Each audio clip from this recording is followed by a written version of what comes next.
નમસ્તે વહાલા વિદ્યાર્થી મિત્રો, શિક્ષા એજ્યુકેશન ઝોન કાલાવડની યુટ્યુબ લેક્ચર સિરીઝની અંદર આપનું હાર્દિક સ્વાગત છે.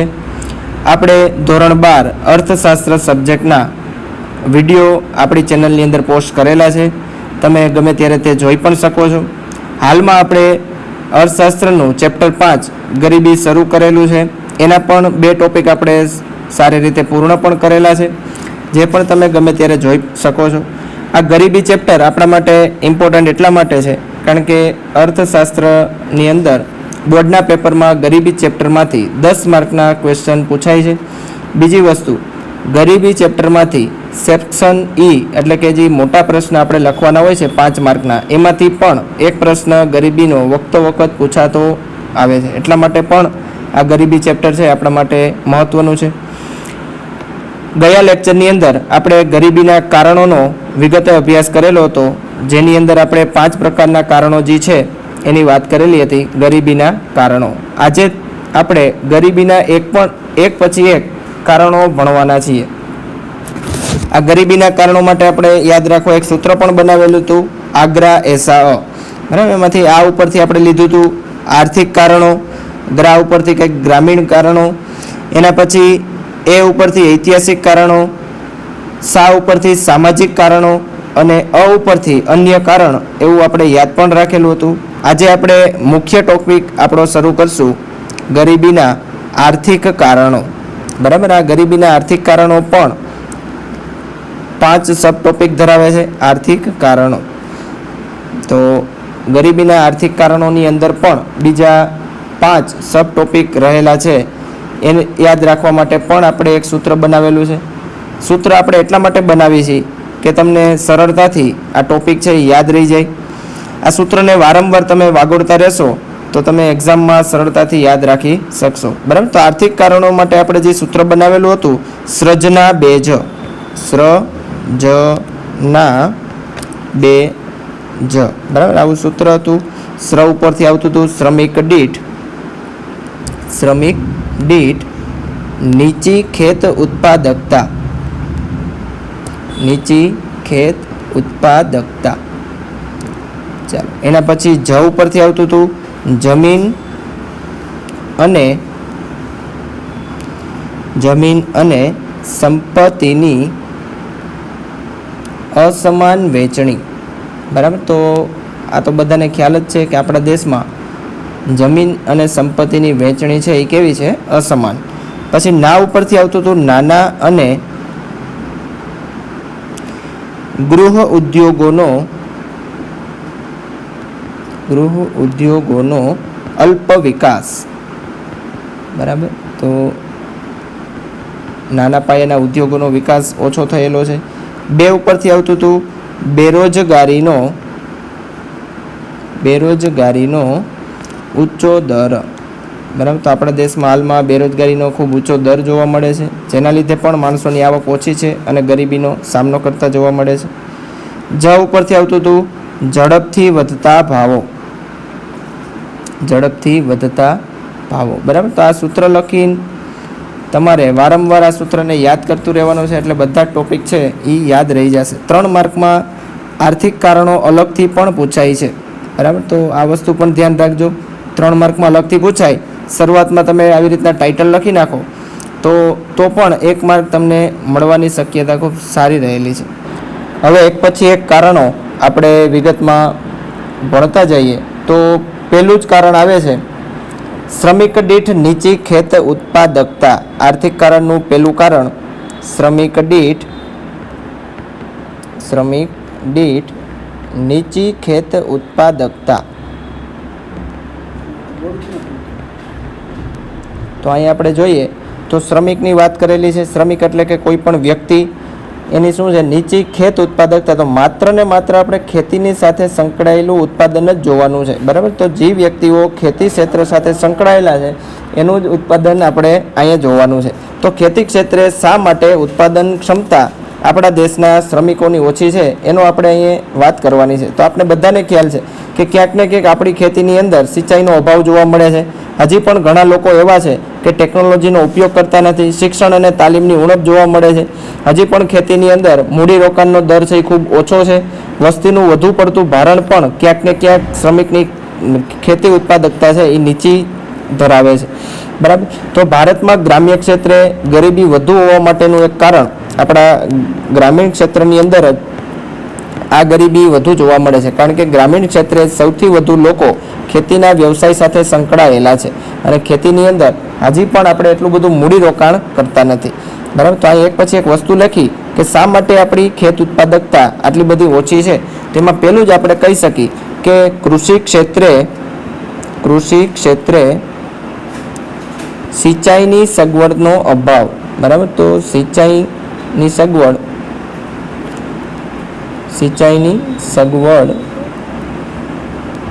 અભાવ. બરાબર. તો સિંચાઈની સગવડ હજી સુધી પણ આપણે પહોંચેલી નથી. મોટાભાગની ખેતી છે એ વરસાદ આધારિત છે. તો હવે જ્યારે ઉનાળામાં વરસાદ નહીં હોય તો ખેડૂતોએ સિંચાઈની સગવડ એટલે કે કોઈ પણ સરકાર દ્વારા સિંચાઈની સગવડ જોઈને પૂરી પાડવામાં આવશે તો ખેતી વ્યવસ્થિત થશે.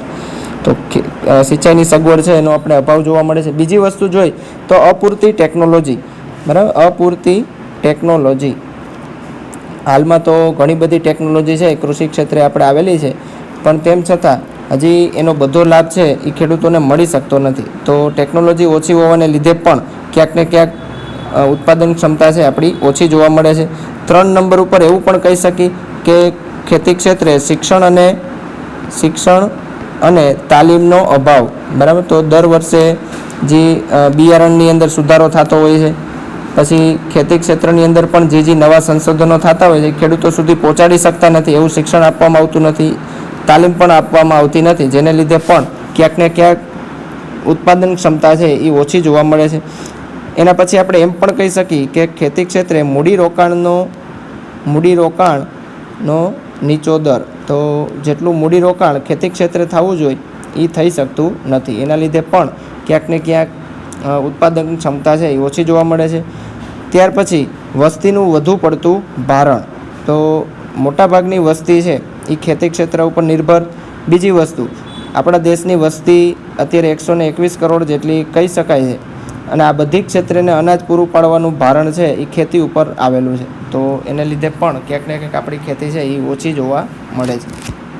આ બધા કારણોને લીધે આપણા દેશની ખેત ઉત્પાદકતા ઓછી છે અને ખેત ઉત્પાદકતા ઓછી હોવાને કારણે ખેડૂતોની આવક પણ કેવી જોવા મળે છે? ઓછી. તો ખેડૂતોની જો આવક ઓછી થશે તો ઓટોમેટિક આ લોકો ગરીબીનો ભોગ વધારે બનશે. તો પહેલું કારણ આવું પણ કહી શકીએ. જો આપણે આર્થિક કારણો આવે છે એટલે આવક શબ્દ હર હંમેશ સાથે ને સાથે ચાલશે. તો પહેલું કારણ શ્રમિકની નીચી ખેત ઉત્પાદન અથવા તો નીચી ખેત ઉત્પાદકતા. ચાલો 2 નંબર ઉપર આવશે જમીન તથા સંપત્તિની અસમાન વહેંચણી. બરાબર. તો જમીન આપણે જોઈએ, જમીન અને સંપત્તિની અસમાન વહેંચણી. આ તો કોઈ પણ દેશની અંદર સમાન વહેંચણી તો હશે જ નહીં, પરંતુ આપણા દેશની અંદર આ વહેંચણી ખૂબ જ વધારે અસમાનતા ધરાવે છે. બરાબર. માથાદીઠ આવકની વાત કરી હતી ત્યાં પણ આપણે આ ટોપિક આવેલો હતો. પછી ગરીબીના નિર્દેશકોની અંદર પણ આ ટોપિક આપણે ઓલરેડી એક વખત ભણી ચૂક્યા છીએ. ખેતી માટે જમીન છે એ ખૂબ જ મહત્વની છે. બરાબર. કોઈ પણ વ્યક્તિઓને ખેડૂતને ખેતી કરવી હોય તો જમીન હોવી જરૂરી છે. એટલા માટે જ આપણે જમીનની અહીંયા વાત કરીશું. ભારતમાં અંગ્રેજોના શાસનથી જમીનદારી પ્રથા જેવી વ્યવસ્થાઓને કારણે જમીન માલિકી મુઠ્ઠીભર જમીનદારોના હાથમાં હતી. તો કઈ પ્રથા હતી? તો કે જમીનદારી પ્રથા. આ જમીનદારી પ્રથાની અંદર શું કરવામાં આવતું? તો કે ખેડૂતની કોઈ પણ ખેતી હોય, જમીનદારી પ્રથા. ધારો કે કોઈ પણ ખેડૂત છે એની પાસે ખેતીની જમીન રહેલી છે, તો અંગ્રેજો દ્વારા જમીનદારી પ્રથા લગાડવામાં આવેલી હતી. આ જમીનદારી પ્રથાની અંદર આ ખેતીની માલિકી છે એ કોઈ બીજા વ્યક્તિને આપી દેતા, અથવા તો એની કર ઉઘરાવવાની સત્તા છે એ કોઈ અન્ય વ્યક્તિને આપી દેતા હતા. બરાબર. એટલા માટે કોઈ પણ ખેડૂત હવે ખેતી ક્ષેત્રે એટલો બધો રસ ધરાવતી નહોતી અને ધીમે ધીમે આપણી ખેતી છે એ પડી ભાંગવા માંડી દીધી. હવે આ જમીનદારો વ્યક્તિ છે એ પ્રત્યક્ષ રીતે ખેતી સાથે સંકળાયેલા નહોતા, એટલા માટે ખેતી ક્ષેત્રના મૂડીરોકાણમાં એટલો બધો રસ દાખવતા નહોતા, કારણ કે એને માત્ર ને માત્ર ખેડૂતની જમીન ઉપરથી ટેક્સ ઉઘરાવવા એટલે કે લગાન લેવા માટેનું જ કામ એનું હતું, એટલા માટે એ કંઈ ખેતી ક્ષેત્રે એટલું બધું મૂડીરોકાણ કરતા નહોતા. બીજી તરફ જમીન પર ખેતી કરનારા ખેત મજૂરો કે ભાગીયા હતા, જેમની પોતાની જમીન માલિકી નહોતી. આ લોકો એવા હતા જમીનદારી પ્રથાવાળા કે એની જમીન એની પણ માલિકી નહોતી, એને ખેતી ક્ષેત્રે એક પણ પ્રકારનો વધારો કરવો નહોતો. બીજી બાજુ વાત કરી તો આપણા ખેત મજૂરો અને ભાગિયા, બરાબર, તો આ લોકોની પણ જમીન હતી નહીં, તો આ લોકોને પણ ખેતી ક્ષેત્રે એટલો બધો રસ હતો નહીં, પોતાની માલિકીની જમીન નહોતી, એટલા માટે એને ખેતી ક્ષેત્રની અંદર મૂડીરોકાણમાં કાંઈ રસ લીધો નહીં, મૂડીરોકાણમાં રસ ઓછો લીધો. પરિણામે ખેતી ક્ષેત્રે ખેત ઉત્પાદન અને ખેત ઉત્પાદકતા નીચી રહેતા ફરી પાછી આપણી ખેતી કેવી રહી? નબળી રહી. ખેતી નબળી રહી તો ખેડૂતોની આવક પણ ઓછી જોવા મળી, અને ખેડૂતોની આવક ઓછી જોવા મળી એટલા માટે ખેડૂતની અંદર ગરીબીનું પ્રમાણ છે એ વધારે જોવા મળે છે. તો આ પણ એક કારણ આપણે કહી શકીએ કે જેમ જમીન તથા સંપત્તિની અસમાન વહેંચણીને કારણે પણ આપણી ખેતી નબળી પડેલી છે, એને લીધે પણ ક્યાંક ને ક્યાંક ગરીબીનો સામનો છે આપણે વધારે કરવો પડ્યો. ચાલો, ત્રીજું કારણ આવે છે નાના અને ગૃહ ઉદ્યોગોનો અલ્પ વિકાસ. બરાબર, તો નાના અને ગૃહ ઉદ્યોગોની અંદર 25 લાખ કરતાં ઓછું મૂડી રોકાણ હશે એવા ઉદ્યોગોનો સમાવેશ કરી શકાય. હવે પંચવર્ષીય યોજના આપણે 1951થી શરૂઆત કરેલી હતી, એની અંદર પ્રથમ પંચવર્ષીય યોજના જે હતી, બરાબર, પ્રથમ પંચવર્ષીય યોજનાની અંદર સરકારે ખેતી ક્ષેત્રની અંદર ફાળો આપેલો હતો, ખૂબ જ સફળ રહેલી હતી. હજી સરકારે ખેતી ક્ષેત્રની અંદર જ બીજા 5 વર્ષ આપવાની જરૂર હતી, પરંતુ ઝડપથી ઔદ્યોગિકરણ કરવા માટે આ બીજી પંચવર્ષીય જ્યારે યોજના લોન્ચ કરવામાં આવી તો સરકારે ડાયરેક્ટ મોટા પાયાના ઉદ્યોગો, બરાબર, મોટા પાયાના અથવા તો એમ કહી શકાય ભારે ઉદ્યોગોની સ્થાપના કરી લીધી હતી. બરાબર, એનું કારણ એક જ હતું કે ઝડપથી ઔદ્યોગિકરણ કરવું. આ ભારે ઉદ્યોગોની અંદર પણ સ્ટીલના ઉદ્યોગો, આપણા દેશની વાત કરી તો ઝારખંડની અંદર જગુ દોડાજી છે, ત્યાં સ્ટીલ ઉદ્યોગોની શરૂઆત કરી દીધી હતી. એમાં પણ આપણા દેશના નાગરિકો દ્વારા નહીં, પરંતુ બ્રિટન, પછી ફ્રાન્સ છે, ઇટાલી છે, આવા કન્ટ્રીએ આની અંદર મૂડીરોકાણ કરેલું હતું. તો આપણી બીજી પંચવર્ષીય યોજના આર્થિક વિકાસના વ્યૂહરચનાના ભાગરૂપે પાયાના અને ભારે ઉદ્યોગને વધુ મહત્ત્વ આપેલું હતું, પરંતુ આપણા ગ્રામ્ય ક્ષેત્ર જેટલા પણ છે, ગ્રામ્ય વિસ્તાર, આ બધા જ ગ્રામ્ય વિસ્તારનો આધાર નાના પાયાના ઉદ્યોગો પર હતો. બરાબર, તો ગ્રામ્ય ક્ષેત્ર નાના પાયાના ઉદ્યોગો જે હતા એની ઉપર ખાસ સરકારે રસ લીધો નહીં, અને એના લીધે આપણી નાના પાયાના ઉદ્યોગો છે એનો વિકાસ ઓછો રહ્યો. હવે નાના પાયાના ઉદ્યોગો જ એવા છે કે જેની અંદર રોજગારીનું વધારે સર્જન થતું હોય છે. ઉત્પાદન અને આવકમાં પણ નાના પાયાના ઉદ્યોગો છે એ જ સૌથી વધારે છે એ ફાળો ધરાવતા હોય છે. તો રોજગારી સૌથી વધારે નાના પાયામાં જોવા મળે છે, આવક પણ સૌથી વધારે નાના પાયાના ઉદ્યોગોમાં હોય છે, પરંતુ સરકારે એની અવગણના કરેલી હતી, જેને લીધે પણ ક્યાંક ને ક્યાંક ગરીબી છે એ વધુ જોવા મળી.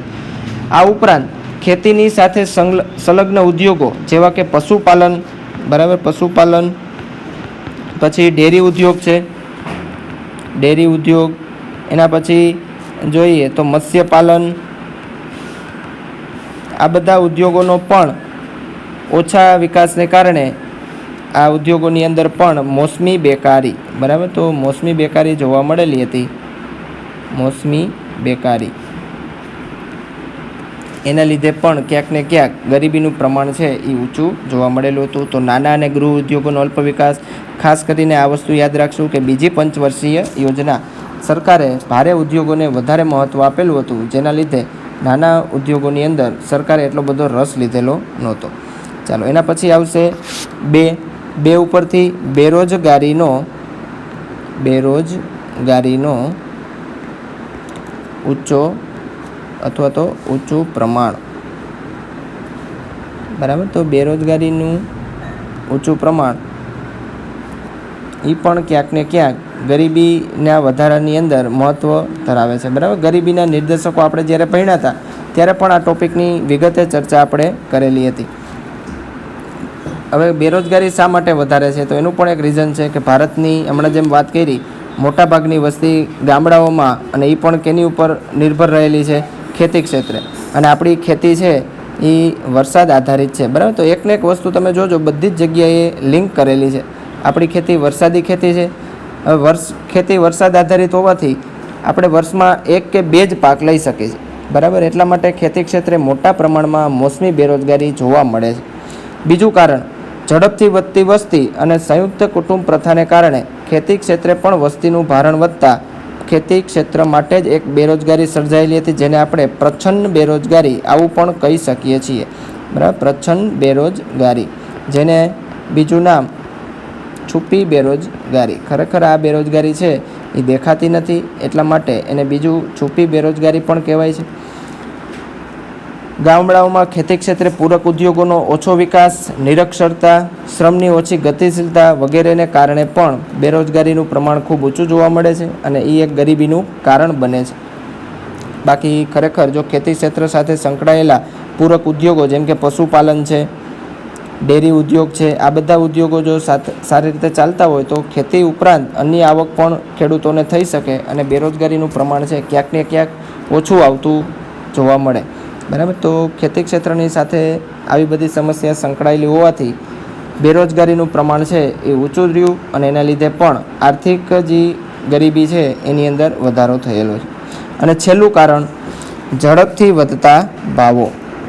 ઝડપથી વધતા ભાવો.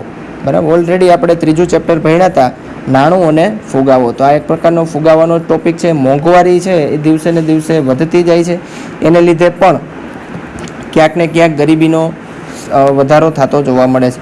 વધતા ભાવો ગરીબીને ગંભીર અસર કરે છે. યુદ્ધ, દુષ્કાળ, નીચું રાષ્ટ્રીય ઉત્પાદન, ઝડપથી વધતી માંગ, ઉત્પાદન ખર્ચમાં થતો વધારો, આ બધી જ કારણોસર ચીજવસ્તુના ભાવની અંદર વધારો જોવા મળે છે. જ્યારે ધારો કે યુદ્ધ જેવી કન્ડિશન હશે તો યુદ્ધની અંદર પણ સરકારે વધુ પ્રમાણની અંદર શસ્ત્ર સરંજામ ખરીદવા પડશે, એટલા માટે સરકાર છે એ બીજી વસ્તુની અંદર રોકાણ ઓછું કરે છે. બીજી વસ્તુ, યુદ્ધની સમયે સંગ્રહખોરીનો પણ વધારો થતો હોય છે, એને લીધે પણ ક્યાંક ને ક્યાંક માંગની અંદર વધારો, પુરવઠો ઓછો એટલે ભાવની અંદર વધારો થતો જોવા મળે છે. દુષ્કાળ જેવી પરિસ્થિતિ હશે તો દુષ્કાળની અંદર ઉત્પાદન ઓછું થયેલું હશે ત્યારે પણ પુરવઠો ઓછો હશે, માંગમાં વધારો થશે, ઓટોમેટિક ફુગાવો એનું પ્રમાણ વધતું જોવા મળશે. બરાબર, પછી ઉત્પાદન ખર્ચની અંદર વધારો. ઉત્પાદન ખર્ચની અંદર જ્યારે વધારો થશે ત્યારે પણ છેલ્લે પ્રોડક્ટની કિંમત છે એ વધારે ઓટોમેટિક કરવી પડતી હોય છે. આ બધી જ પરિસ્થિતિને કારણે ભાવ સપાટીની અંદર ખૂબ વધારો જોવા મળે છે. હવે ઓછી આવક જે વર્ગ ધરાવતો હશે, જેની આવક છે એ ઓછી હશે, એ વર્ગને જ્યારે ભાવ વધારાની અંદર ભાવ સપાટીમાં વધારો થતો હશે ત્યારે સૌથી વધુ ઓછી આવક ધરાવતો વર્ગ આનો સામનો વધારે કરશે, કારણ કે આની ખરીદ શક્તિ છે એ ઘટી જશે. બરાબર, ખરીદ શક્તિ ઘટી જશે, ખરીદ શક્તિમાં ઘટાડો થાય છે અને જીવન ધોરણનું સ્તર એનું નીચું આવે છે, ગરીબી વધે છે.